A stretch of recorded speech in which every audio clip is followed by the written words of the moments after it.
But I did want to do this and do a little bit of coverage on the history of our education system in our town, to give people some background on why it's so important, and why traditions are important, and why our Bill of Rights are important, why our Constitution is important, why our inalienable rights are important, why what our forefathers did in this country to establish it was important, extremely important, and fundamentally integral to our civil liberties and our rights granted to us under the Constitution for the United States of America, or of the United States of America. I'm not going to get into the semantics of that.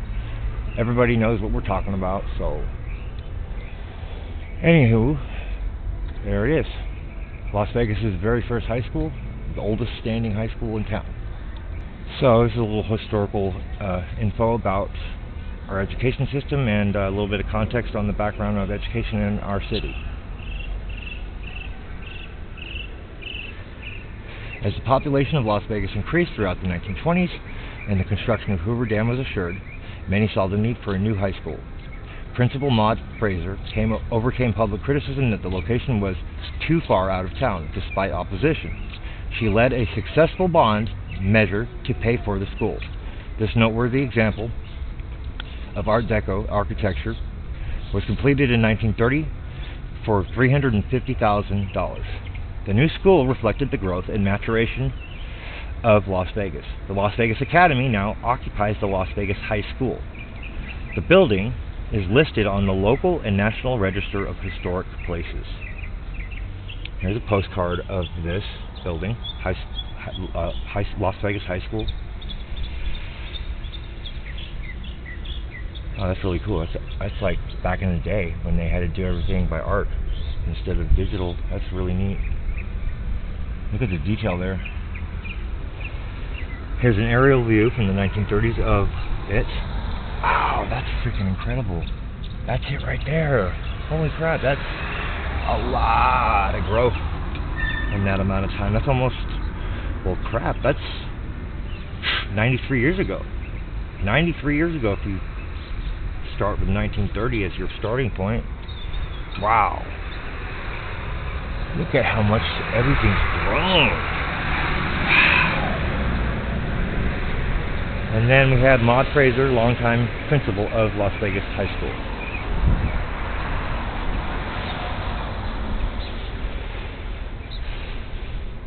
I like that. We did it our way. I did it my way.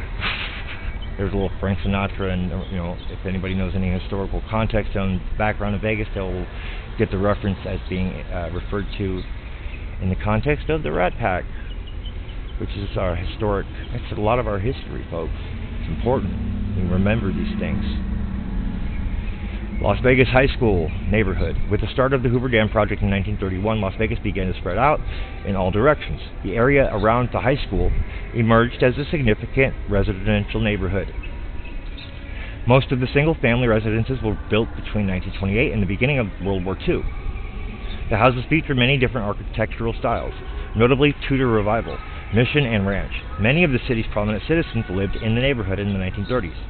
Starting in the 1980s, many homes were converted to professional offices while maintaining their architectural and historic character. Although most of the families are gone, the flavor of the neighborhood is very similar to what it was when it began. Mission Revival 1930. Harry Allen, pioneer Las Vegas banker, civic leader, and later president of Nevada Power, lived here until the 1950s. Tudor Revival 1936. This house was built for businessman Ralph Purdy at the cost of $3,600. He owned a local Texaco station. Spanish Colonial Revival 1930. Designed by A.L.V.H.S and built for $10,000. This house was owned by District Judge A.S. Henderson, who was also an assemblyman, state senator, and city attorney. And Spanish 1932. Prominent dentist and civic leader J.D. Smith built his house, designed by architects Nordstrom and Warner, as a showplace for $8,500. It has a basement, unusual in Las Vegas, and that is true. It's very rare here. I think out of all the places I've lived in my life here in town, I'm local native. I think I've had one house that we actually had a basement in, which was Old Henderson. So anyways, it is listed on the National Register of Historic Places.